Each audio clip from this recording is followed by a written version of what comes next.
Hello friends, मैं Malik Faridi. Dollar के मुकाबले रुपया धड़धड़ा के गिर रहा है। जितना गिर रहा है उतनी ही भारत की अर्थव्यवस्था की बर्बादी को बतला रहा है। मगर भाजपा के विचारक अलग ही बवाल काट रहे हैं। राष्ट्रीय स्वयं सेवक संघ के प्रमुख यानी मोहन भागवत का कहना है कि देश की रोजी रोटी का रास्ता राम मंदिर से होकर जाता है। मतलब रुपया कमजोर होता रहे, महंगाई की मार हम और आप झेलते रहे, अर्थव्यवस्था बर्बाद होती रहे, लोग तंगहाली में जीते रहे। 13 जनवरी 2025 को डॉलर के मुकाबले रुपए में जो गिरावट दर्ज की गई थी वो पिछले 2 साल में सबसे ज्यादा गिरावट थी।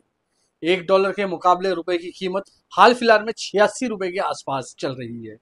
$1 के मुकाबले जब रुपया 84 रुपए 40 पैसे को पार कर गया था, तब से लेकर अब तक डॉलर के मुकाबले में रुपए में जो गिरावट दर्ज की जा रही है वो डॉलर के मुकाबले रुपए का सबसे निचला लेवल लगातार बनता जा रहा है। जानकारों की माने तो साल के अंत तक आते $1 के मुकाबले रुपए की कीमत 90 रुपए को पार कर जाएगी। याद कीजिए कि साल 2013 में डॉलर के मुकाबले रुपए गिर रहा था तो भाजपा के नेता क्या कह रहे थे। साल 2013 में $1 के मुकाबले रुपए की कीमत 62 रुपए को पार कर चुकी थी। भाजपा कहती थी $1 के मुकाबले रुपए तभी मजबूत होगा जब देश में मजबूत नेता आएगा।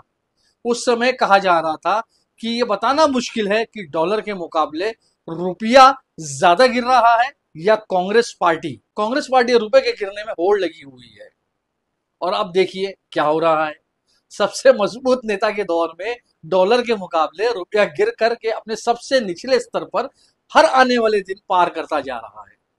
यह बहुत बड़ा संकेतक है जो बताता है कि नरेंद्र मोदी के दौर में भारत की अर्थव्यवस्था बहुत ही ज्यादा लाचार हालत में चल रही है और इसे राम मंदिर से नहीं ठीक किया जा सकता। $1 के मुकाबले रुपए का गिरकर के 86 पार पहुंचने का मतलब यही है कि $1 खरीदने के लिए तकरीबन 86 रुपए देना पड़ेंगे और $1 बेचने पर 86 रुपए मिलेंगे। यानी $1 के मुकाबले जब रुपया गिर रहा है तो भारत का 90% विदेशी व्यापार जिसकी बिलिंग डॉलर में होती है उन सब पर इनका असर पड़ेगा। मतलब अगर विदेश से किसी ऐसे सामान और सेवा की खरीदी जिसके लिए डॉलर में भुगतान करना पड़ता है, वहां $1 के लिए 86 रुपए से ज्यादा भुगतान करना पड़ेगा। ठीक इसका उल्टा भी होगा, यानी अगर कोई सामान और सेवा विदेश में निर्यात की जाएगी तो उसके लिए पहले के मुकाबले $1 में ज्यादा रुपए मिलेगा। अब आप यहाँ पर कह सकते हैं कि ये बात तो अच्छी है, निर्यात करने पर भारत को विदेशों से ज्यादा पैसा मिलेगा, लेकिन यहाँ पर जो समझने वाली, गौर करने वाली बात है यह है कि भारत की अर्थव्यवस्था चालू खाता घाटे वाली व्यवस्था है। भारत में आयात निर्यात से ज्यादा होता है, यानी भारत से कॉफी, मसाले जैसे सामान और तकनीकी सेवाओं के जितना निर्यात होता है उससे कई गुना ज्यादा oil, gas, telecom, power sector से जुड़ी हुई चीजों का आयात होता है। मतलब एक्सपोर्ट जो है वो इंपोर्ट से बहुत ही ज्यादा कम होता है। इसीलिए भारत के विदेश व्यापार हमेशा नकारात्मक रहते हैं। साल 1990 की बात से लेकर अब तक का भारत निर्यात से ज्यादा आयात करते आया है। मतलब जब डॉलर के मुकाबले रुपए गिरने लगता है तो $1 के मुकाबले ज्यादा रुपए की जरूरत पड़ती है। डॉलर के मुकाबले रुपए की कीमत कम हो जाती है और $1 में जितना सामान मिलता था उतना ही मिलता है, मगर रुपए का ज्यादा भुगतान करना पड़ता है। इसका अंतिम नतीजा ये बनता है कि इकोनॉमी में माल और सेवाओं की तुच्छ स्थिति रहती है और रुपए का जो प्रसार है, फैलाव है, वो पहले से ज्यादा बढ़ जाता है। यानी महंगाई बढ़ जाती है और जब महंगाई बढ़ती है और इसका सबसे बुरा असर उन पर होता है जो अपनी जिंदगी में कभी भी डॉलर और रुपए की लेन देन नहीं करते हैं, जिसकी हैसियत भारत के लोकतंत्र में ऐसी बना दी गई है कि एक वोट से ज्यादा उनकी कुछ हैसियत नजर नहीं आती है।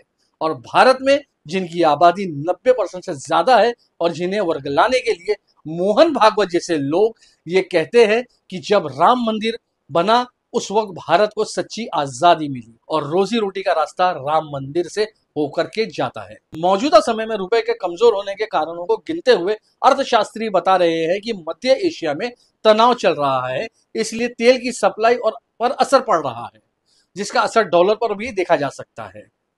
कम मुनाफे की उम्मीद कर विदेश निवेशक जो फॉरेन इन्वेस्टर है भारतीय बाजार से अपना इन्वेस्टमेंट किया हुआ है पैसा बाहर निकाल रहे हैं।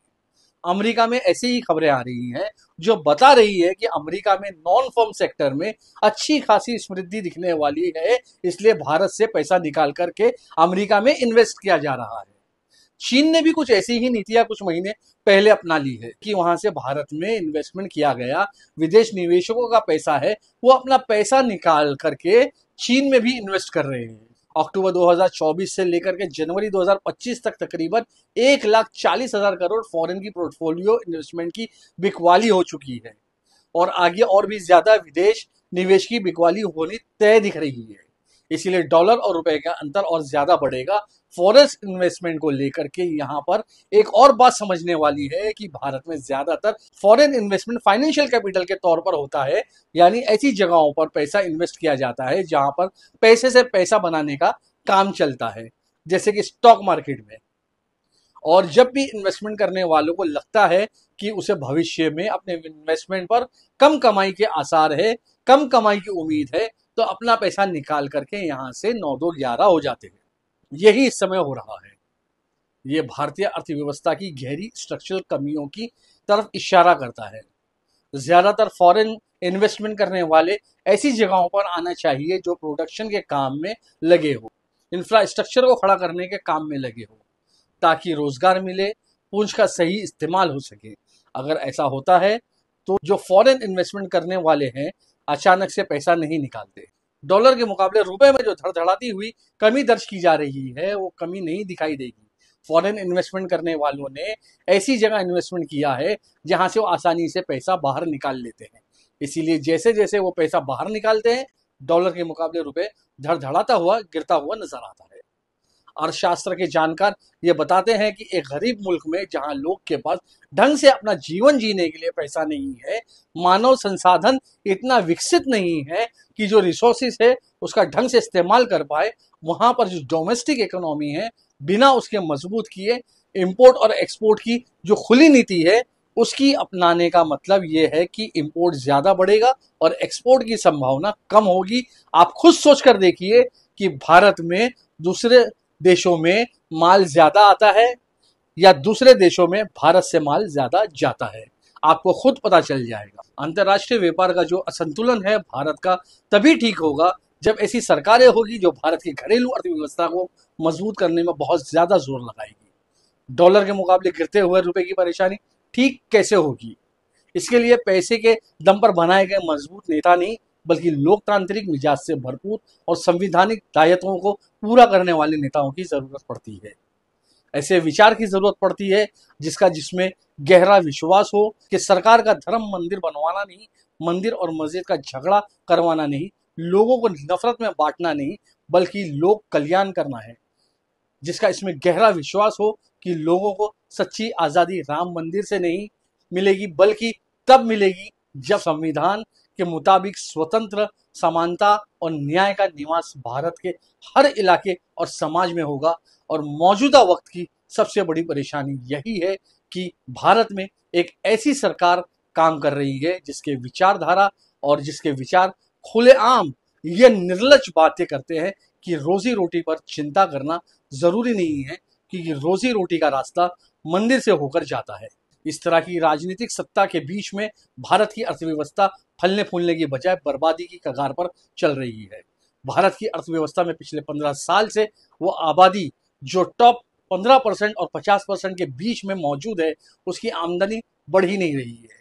18 साल से 35 साल के बीच तकरीबन 12 करोड़ ऐसे नौजवान हैं जो ना तो शिक्षा के क्षेत्र में हैं और ना ही किसी तरह की रोजगार का तलाश कर रहे हैं। किसी क्षेत्र में कार्यरत आबादी भारत के टोटल लेबर फोर्स के 45% के आसपास है और जबकि उसकी जीडीपी में जो हिस्सेदारी है वो बहुत ही ज्यादा कम है।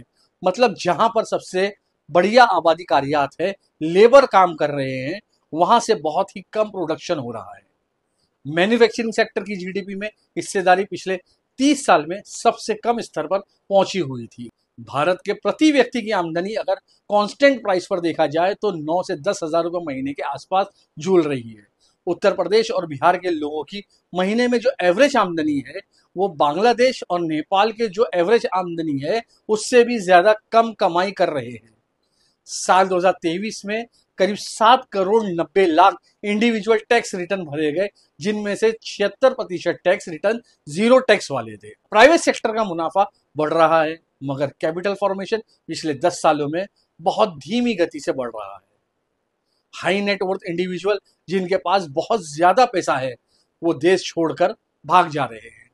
कॉर्पोरेट टैक्स कम किया जा रहा है मगर कॉर्पोरेट इन्वेस्टमेंट नहीं बढ़ रहा है। जब इन्वेस्टमेंट नहीं बढ़ रहा है इसीलिए ना तो रोजगार बढ़ रहा है ना ही कॉर्पोरेट की सैलरी बढ़ रही है।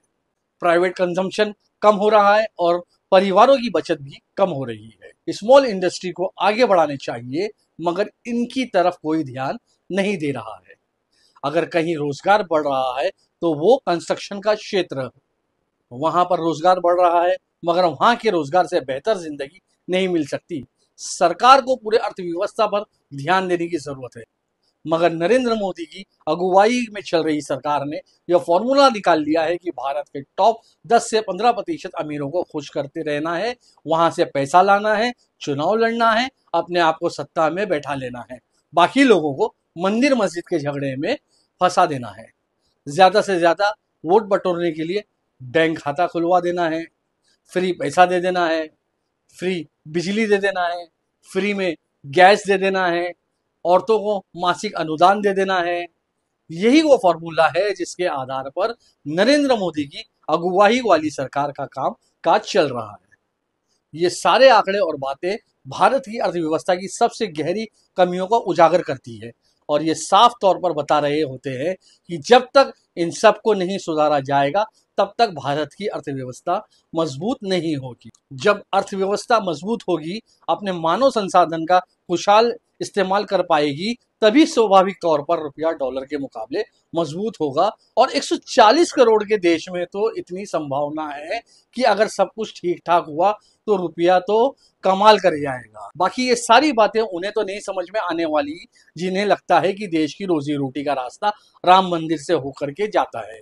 देश को आजादी 15 अगस्त 1947 को नहीं बल्कि उस दिन मिली थी जिस दिन राम मंदिर का अयोध्या में प्रतिष्ठा की गई थी। मोहन भागवत जैसे लोग इस तरह की बातें कर रहे हैं।